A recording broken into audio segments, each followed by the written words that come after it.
Hey everyone, look, Kim is on TV.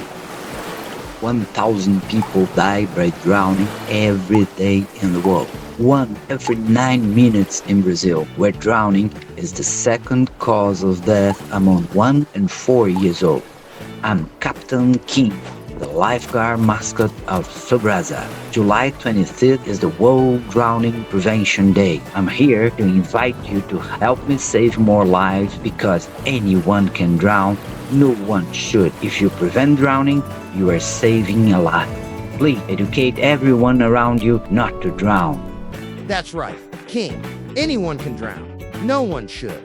Education is the best tool to reduce drownings. Let's celebrate life on World Drowning Prevention Day by lighting a monument in blue or by carrying out one of our prevention actions. I'm Polônio, and I invite you to visit SOBRASA.org and check out the simple tips we've prepared for you. Prevention is saving, educating to avoid drowning.